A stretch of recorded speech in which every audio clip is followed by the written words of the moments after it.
तैयार हो जाएं। बेड की पायंती पर थाल रखता वो फ़ोन चार्ज लगाने के लिए साइड कीबोर्ड की तरफ बढ़ा था, जिस पर कपड़े तय कर जिस पर कपड़े तय कर रही मुकद्दस ने नाफहम नज़र उस थाल पर डाली तो दूसरी बोर्ड के पास झुके शख्स की चौड़ी पुश्त पर और उस दो लफ्जी फरमान को जहन में दोहराती वजाहत तलब करे या ना करे कि कशमकश में गिरफ्तार होकर तयशुदा दुपट्टे को खोलने लगी। ये शख्स नहीं, उसकी ज़िंदगी का सनसनीखेज खबर हो गया था। जब भी बात करता बौखला जाती। मेरे पास वक्त नहीं, आप ज़रा जल्दी कर सकती हैं? उसे हनूस खड़ा देख उसकी तेवरी चढ़ी। जी वो, लेकिन कहाँ जाना है? वो दीजान ने आपको पहनने के लिए भेजा है। सवाल नज़रअंदाज करके थाल की तरफ इशारा करता वो कबर्ड की तरफ बढ़ गया था। क्या हम कॉटेज वापस जा रहे हैं? एक नज़र थाल पर डालकर वो फिर मुस्तफसर हुई। नहीं, फिर आपके अब्बा के पास? क्या वाकई? पुरजोश मामूल से ज़्यादा आवाज़ पर दिलावर कदरे हैरानगी से मुड़ा। एक मर्तबा फिर गोल्डन हिजाब के हाले में बहार दिखाते मन मोहने नकूश को अलवही खुशी से ताबनाकियाँ बखेरता देख साकित हुआ। वो मतलब कब तक चलेंगे? उसकी मुतहय्यर निगाहों का इर्तकाज महसूस करती खज्जल सी होती वो निगाह झुका गई। जितनी जल्दी आप तैयार हो जाएं। वो शाने उचकाता कपड़े लेकर वॉशरूम में बंद हुआ। कम अज़ कम ये गुत्थी तो खैर सुलझ गई थी कि रात मोहतरमा अचानक ही म्यूट मोड पर क्यों गई थी। ये जादू आप किस तरह कर लेती हैं दीजान? बहरान वरत हैरत में उनके करीब आया। कौन सा जादू भाई? यही जो किसी की नहीं सुनता उससे आप सब मनवा लेती हैं। बहरान वाकई हैरान था, क्योंकि जिस तरह वो हत्थे से उखड़ा था मानने का सवाल ही नहीं पैदा होता था। लेकिन दीजान, बच्चे लोहा लोहे को काटता है, ये बात अपनी जगह दुरुस्त है, लेकिन शर्त ये भी तो लाजिम है ना कि लोहे को हिद्दत पहुंचाई जाए, नरम किया जाए। उन्होंने फलसफियाना अंदाज अपनाया तो बहरान भरपूर अंदाज में मुस्कुराता उनके बराबर तख्त पर बैठ गया। वेल, बातें तो आपसे बहुत सी करने का मन कर रहा है, लेकिन दाजी ने पंचायत में हाजिर रहने का कहा। सो आप बताएं, क्या बात करनी थी आपको? मिज़राब बता रही थी 2-3 दिन से आप ढूंढ रही हैं मुझे। वो मुदब्बराना मगर उजलत भरे अंदाज में मुद्दे पर बात तो मुझे वाकई तुमसे ज़रूरी करनी थी बहरान। दी जान उसे मुतवज्जो देख संजीदा हूँ। ऐसी भी क्या बात है दी जान? कोई परेशानी है क्या? उनके चेहरे के उतार चढ़ाव देखता वो कुछ तशवीश का शिकार हुआ। नहीं, परेशानी वाली तो कोई बात नहीं, बल्कि खुशी की बात है। वो कस्तन मुस्कुराई। अच्छा, फिर बताएं। वो हमतन गोश हुआ, जिस पर तमहीद बांधने के लिए दीजान दुरुस्त अल्फाज तलाश करने लगी कि कायल ना सही, कम अज़ कम हर बार की तरह वो सीधा दो लफ्ज़ी इनकार न थमा दे। इतना क्या सोच रही हैं? सोच रही हूँ कि ऐसे कौन से अल्फाज का इस्तेमाल करूँ कि तुम इनकार ना कर सको। उसके वजीह चेहरे पर पुरसोच निगाहें मरकूज किए वो ख़ास अंदाज में गोया, आप भी जानती हैं इख्तलाफे राय हर मौजू पर मैं नहीं रख, सिवाय सियासत में शमूलियत और शादी के। वो भी काया था। फ़ौरन गहराई में उतर गया, जिस पर दीजान बेख्तियार खिसिया कर मुस्कुरा दी। मसला क्या है आखिर बच्चे? क्यों भागते हो शादी से? माशाल्लाह से अब तो 29 के हो गए हो। इस उम्र में तुम्हारे बाबा साहब 2 शेर जवानों के बाबा साहब बन गए थे। तुम हो के टाल मटोल किए जा रहे हो। कम अज़ कम इनकार की कोई एक ठोस वजह ही बता दो। उनके मुतबस्सम खूबरू चेहरे पर जवाब तलब निगाह मरकूज करती दी जान ने मौके को ज़रा खरे अंदाज में लिया। क्या ये ठोस वजह काफ़ी नहीं कि आप जैसा कोई दूसरा वजूद निगाहों से नहीं गुजरा? दी जान का हाथ गिरफ्त में लेता वो जानफिशानी से बोला। बहरान, सच में दी जान, आप मेरा आइडियल हैं। नरमो नर्म मुतहम्मिल मिजाज, सुलझी हुई प्यारी प्यारी बातें करने वाली, और ये तो सारा ज़माना जानता है आप जैसा दूसरा, बल्कि आपका पासिंग भी ढूंढना कितना दुश्वार है। उसने बेचारगी से आंखें पटपटाई। समझ रही हूँ मैं तुम सब लड़कों की चालाकियाँ, यही सब कहकर तरखा रहे हो मुझे, लेकिन मैं तुम्हें बता दूँ 2-3 लड़कियाँ मेरी नज़र में। दी जान ने मसनूई खफकी से घूरती हुई तला दी थी। 2-3 मतलब 5, इस्लाम में 4 की बात नहीं है। अब भी वो गैर संजीदा पहलू तही पर अमल पै रहा था। बदमाश, मेरे साथ मस्करी कर रहे हो? दीजान ने घूरी डाली। मेरी मजाल, खैर मैं अभी चलता हूँ। उनके पुख्ता इरादे भांप कर बहस को तूल देने से पहले उजलतन खड़ा हुआ। बहरान, मैं संजीदा हूँ। दिलावर की हो चुकी, तुम्हारी हो जानी चाहिए अब। उसकी फरार की कोशिश पर दीजान मजबूती से बोली तो उसके मुतबस्सम नकूश में संजीदगी तेज़ी से उतरी। माजरत दीजान, लेकिन आप भी जानती हैं मुझे यहाँ का माहौल नहीं पसंद। यहाँ मैं बनना नहीं चाहता, ना ही मैं दयारे गैर में घर बसा कर आप लोगों को हर्ट कर सकता हूँ। उसने रास्तगोई से अपना कतई इनकार रखा। ये तो कोई बात नहीं हुई, शादी ज़रूरी है ज़िंदगी के लिए। कब तक भागोगे तुम आखिर? दीजान परेशान सी उसके मुकाबिल खड़ी हुई।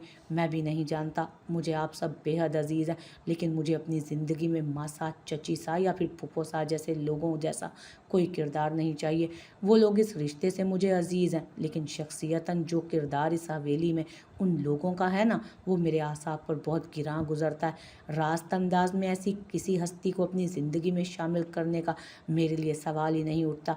मैं अदब लिहाज में कुछ नहीं कहता, लेकिन खैर, उसने सरदा खारिज की, दी जान साकी तो। और इसके अलावा मुझे अंदाज़ा है कि आपके 2-3 सिलेक्टेड कैंडिडेट कौन है, और उनमें से किसी एक को सिलेक्ट करने के बाद बाकी का रिएक्शन क्या होगा उसका अंदाज़ा आपको भी होगा। तासुफ ज़दा मगर दो टोक अंदाज में वो बहुत सी कड़वी सच्चाइयों का जायका लिए तल्ख मुस्कुराहट लबों पर सजाए कमरे से निकल गया, तो दीजान अपनी जगह खड़ी की खड़ी रह गई। बाहर मौजूद कोई सोच भी नहीं सकता था। बज़ाहिर हर मामले से दूर रहने वाला बारहान उस्मानी इतनी गहराई से एक एक का तज्जिया करता है, महसूस करता है। राहत जां, मेरे लिए सकून का मतलब आपका वो थोड़ा सा वक्त है जो सिर्फ मेरे लिए होता है। नाकाबिले यकीन हादसात तसव्वुर से पड़े इत्तफाक़ात की मजमूई शक्ल को एक लफ्ज़ में ज़िंदगी कहते हैं। ज़िंदगी की ये दो लफ्ज़ी तशरीह सुनने की हद तक उसने सुन रखा था, लेकिन अमली नमूना देखने की ना ख्वाहिश थी ना जुस्तजू। लेकिन ज़िंदगी आपकी ताबे नहीं। इस कवि बयान का सबूत उसके पहलू में पूरे हक से बराजमान सियाह अबाई में मलबूस वो नाजुक वजूद। वो तसव्वुर भी नहीं कर सकता था कि कभी कोई लड़की इस इस्तेहकाक और हैसियत से उसके पहलू में बैठेगी और वो इत्मीनान से सारे काम धंधे छोड़ छाड़ कर उसे मैके ले जाएगा। गाहे बगाए भीनी भीनी खुशबू से मुअत्तर पहलू में स्पाट निगाह डालता, वो खुद से महवे जंग था। दूसरी जानिब मुकद्दस की हालत उसके बिल्कुल बरक्स थी। इतने दिनों बाद हाजी हकीम से मिलने की खुशी उससे संभल रही थी, लेकिन ये रास्ता था कि कट ही नहीं रहा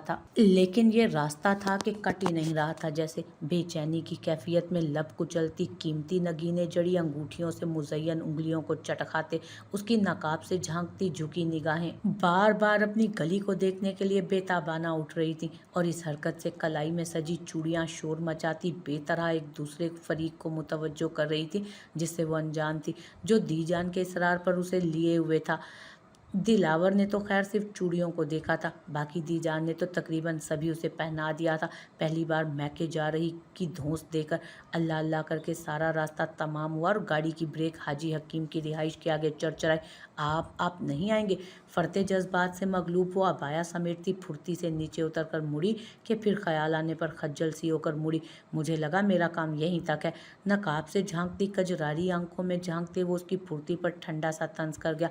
वो अब ऐसा भी नहीं है, हम तो बस। उसने पलकें झुकाई। हरकत तो खैर गैर अखलाकी थी, लेकिन जज्बात का क्या जो अपनी खुशियों के गहवारे को इतने दिनों बाद देख बेख्तियार हुए। रहमत, ये आप हैं? दफतन दाएं जानिब से मस्जिद से जोर की नमाज अदा करके आ रही हाजी हकीम की निगाह उस पर पड़ी, तो वो बेयकीनी की कैफियत में तेज़ कदमों से बाहें फैलाए हुए बेताबाना करीब पहुंचे। अब्बा! वो फ़ौरन बिछड़े मासूम बच्चे की तरह उनकी खुली बाहों में समाये, तो उन्होंने झट से उसकी पेशानी पर अपना मोरे शफकत सब्त करते बाहों का घेरा डाल दिया। दोनों आप दीदा होकर यूं इर्द गिर्द से बेगाना हुए जैसे एक महीना नहीं सदियों बाद मिल रहे हों। इस गैर मुतवक्को जज्बाती मंजर से महजूज होकर कन्फ्यूज दिलावर पेशानी सहलाने लगा, क्योंकि अजीज़ हस्ती की जुदाई का एक लम्हा भी सदियों पर मुहित होता है।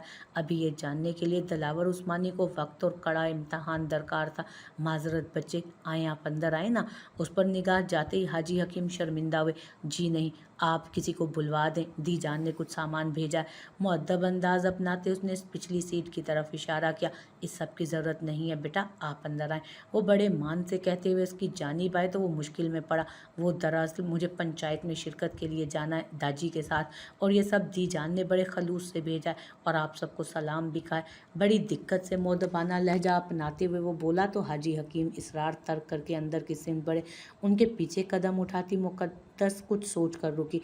कल वाले मामले के लिए पंचायत तलब की गई है। उसके यकदम गैर मुतवक्को सवाल पर वो चौंका। अल्लाह खैर करेगा।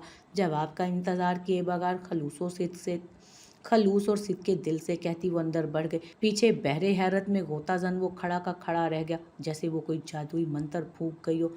चूंकि मामला नामवर लोगों की आपसी झड़प का था, लिहाजा खास पंचायत सरपंच साहब के डेरे पर बैठी थी। खुद दाजी उस पंच के अहम रुकन थे, लेकिन अखलाक हुसैन की फजूल के वावेले से इज्तनाब के लिए वो अपनी खास नशिस्त की बजाय अलग सोफे पर अपने मखसूस अंदाज में पुश से टेक लगाकर डंडे पर मजबूत गरिफ्त जमाए रोब और दबदबे के साथ बैठे थे। सरपंच के इशारे पर कार्रवाई शुरू हुई।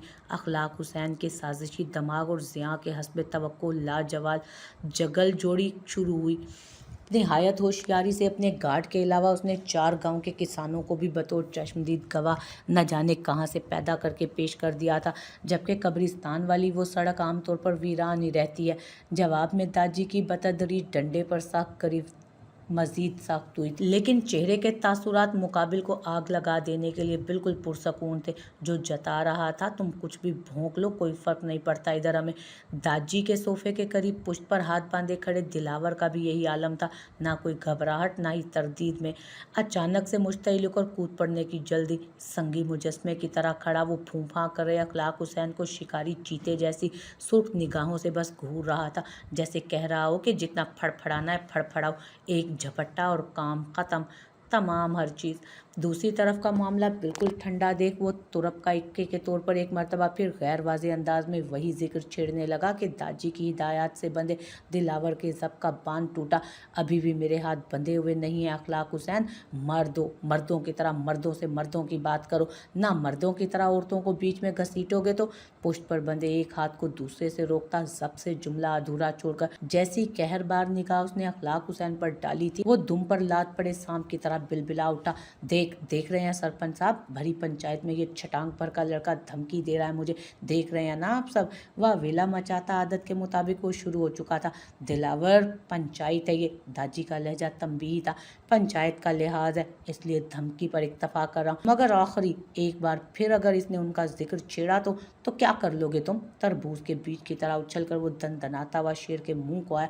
जुबान छोड़ दूंगा, जबड़े उखाड़ लूंगा। भस्म करते अल्फाज पर अमल आवरी के लिए उसका फौलादी हाथ तेजी से बढ़ा कि दाजी बिजली की तेजी से हरकत में आए। दिलावर, मैंने कहा था ना काबू में रहना, दाजी दबे लहजे में बोल रहा है, और मैंने भी आपसे कहा था अगर दोबारा इसने वही हरकत दोहराई तो मैं उसकी शरियानों में लहू की जगह शरारे दौड़ने लगे थे। दूसरी तरफ अखलाक हुसैन बल पे बल खा रहा था। दाजी ने सरपंच को इशारा करके दिलावर को वहां से बाहर भेजा।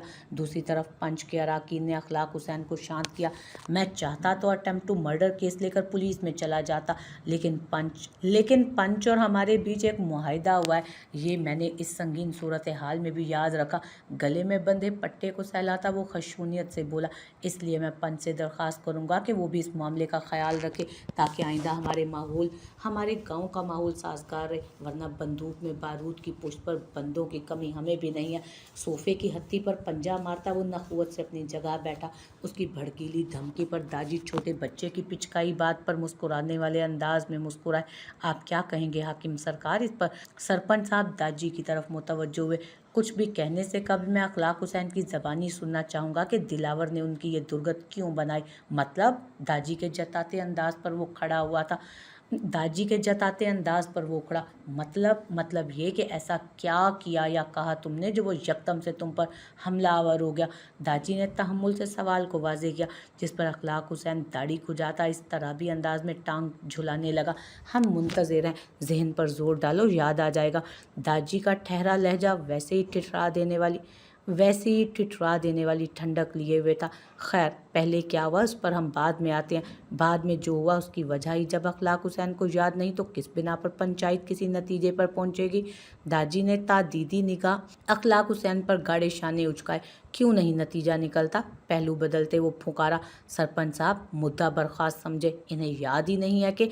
ऐसे कैसे याद नहीं, मैंने सिर्फ हाजी हकीम की पोती का नाम लिया था, इसमें कौन सी कयामत टूट पड़ी थी जो ये। बात को रफा दफा होता देख ताइश के आलम में जुबान फिसली तो चारों तरफ सन्नाटा छा गया। सुन लिया आप लोगों ने, दाजी की गरजदार आवाज़ गूंजी। मेरे पोते ने जो किया बिल्कुल ठीक किया। एक गैरतमंद मर्द को जब बात घर की औरत पर आ जाए ना तो फिर यही करना चाहिए। डंडा ज़मीन पर मारकर करूफर से गर्दन अकड़ाते उनके जलाल से फिजा सहमी। ये आप बढ़ावा दे रहे हैं उसे। अखलाक हुसैन एहतजाज में एक दफ़ा फिर उठा।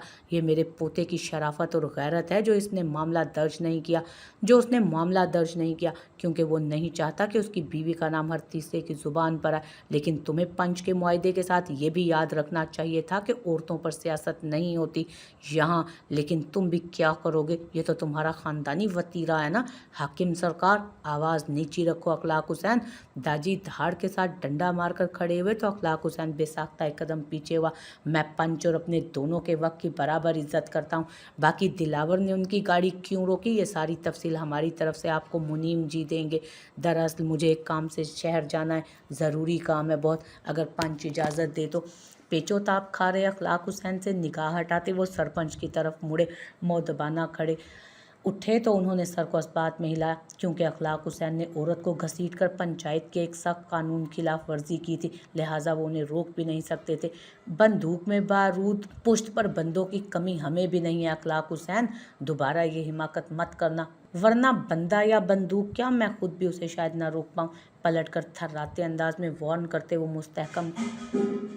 वो मुस्तहकम कदम उठाते बाहर निकल गए। पीछे अखलाक हुसैन जख्म खाए नाक की तरह पहलू पर पहलू बदलने लगा। अव्वल तो उसे यही तवक्को थी कि पंचायत में दाजी खुद शिरकत नहीं करेंगे क्योंकि उसकी इत्तला के मुताबिक उन्हें आज ज़रूरी काम था। दाजी के अलावा जो भी शामिल होता उसे वो अपने बातों में लपेटता, उसका बाएं हाथ का खेल था ये सब। पहला धचका दाजी की आमद से लगा, दूसरा उसका असल मकसद किसी भी तरह दिलावर का जुनूनी रूप पंचायत के सामने लाकर हमदर्दी बटोरने का था, जिसके लिए उसने बड़े शातराना अंदाज में दबे अल्फाज की चिंगारी लगाई थी और मुतवक्को तौर पर वो हत्थे से उखड़ा भी था। लेकिन उसे बाहर भेजने और दाजी की बात को घुमाकर उसके मुंह से असल बात उगलवाने से सारी बाजी पलट गई थी, वरना दिलावर का तैश देखकर इस बात का अंदाज़ा बिल्कुल दुरुस्त था कि ताजवर उस्मानी का पोता कभी अपनी जुबानी अपनी बीवी का जिक्र पंच के सामने नहीं रखेगा। लेकिन उसका अंदाज़ा अपने मुतालिक गलत निकला, नतीजतन अपने ही दाम में सयाद आ गया था। गांव में किसी लड़की की शादी थी जिसमें शिरकत के लिए दीजान को काफ़ी इसरार किया गया। दाजी किसी वजह से शामिल नहीं हो पा रहे थे तो दीजान ने हामी भर ली थी, जिस पर लड़कियों ने भी साथ चलने की ख्वाहिश जाहिर की तो वो इनकार ना कर सकी। 7 बजे तक उन लोगों को तैयार होकर निकलना था, लेकिन वो सारी मिराल के पीछे पड़ी थी, जिसका मुबहम जवाब एड़ी चोटी का जोर लगाने के बावजूद नहीं बदला था, जिस पर एहतजाज में सारी लड़कियां हॉल में आकर बैठ गई थीं। तुम भी जानती हो हम लोगों का कितना दिल है, लेकिन तुम नहीं मानी और हम नहीं गए तो तुम हमारे अरमानों की कातिला कहलाओगी मिराल सा। मीना कुमारी के अंदाज में उल्टा हाथ माथे पर रखती मिजराब ने दुहाई दी। सिर्फ 1 घंटा बजाए तुम लोगों के पास। असर लिए बगैर उसने वक्त की तरफ तवज्जो दिलाई तो सारों का मुश्तरका एहतजाज शोर बनकर उठा। अरे कैसा शोर है ये, और अभी तक तुम लोग तैयार क्यों नहीं हुई? शोर की आवाज़ सुनकर बरामद हुई समरा आसमानी के। उनके ओल जलोल हुलिये को देखकर तेवरी चढ़ी। वो मासा हम जल्दी जाकर तैयार हो जाओ, उन्होंने जुमला कता करते घर का था। मिराल ध्यान बढ़ते ही काफ़ी के खाली मग उठाते जा चुकी थी। अरे अब जा क्यों नहीं रही हो? वो हम लोग मिराल को तैयार कर रहे हैं। दिमाग ख़राब हो गया तुम लोगों का क्या? मिज़राब की बात मुकम्मल भी नहीं हुई थी कि समरा उस्मानी बिगड़ी, जिस पर नीलम और नुज़रत तो सहम गई, लेकिन मिज़राब के तेवर बिगड़े। इसमें दिमाग ख़राब होने जैसा क्या है फुपोसा? शादी पर हम सभी लड़कियां जा रही हैं ना, तो सभी लड़कियों में और उसमें फ़र्क है। और फिर वो शादी ब्याह वाले घर में जाकर करेगी भी क्या? उनके तेवर मिज़राब के अंदाज पर मज़ीद ख़राब हुए। वही करेगी जो हम सब करेंगे, और हम में और उसमें क्या फ़र्क है? मिज़राब का खून उबला। फजूल बहस नहीं करो, तुम जाकर तैयार हो जाओ, उन्होंने तुर्श नज़र डालते हंकारा भरा। नहीं, मुझे जानना है मिराल क्यों नहीं जा सकती? मिज़राब ने बेखौफी से अपनी बात पर अड़ते कहा। नहीं जा सकती मतलब नहीं जा सकती, बात खत्म। क्यों नहीं जा सकती फुफोसा? उन्हें नहीं तो मुझे ही बता दें, मैं भी क्यूरियस हूँ। न जाने कहाँ से निकलकर बारान सवाल करता हुआ मंजर पर आया था।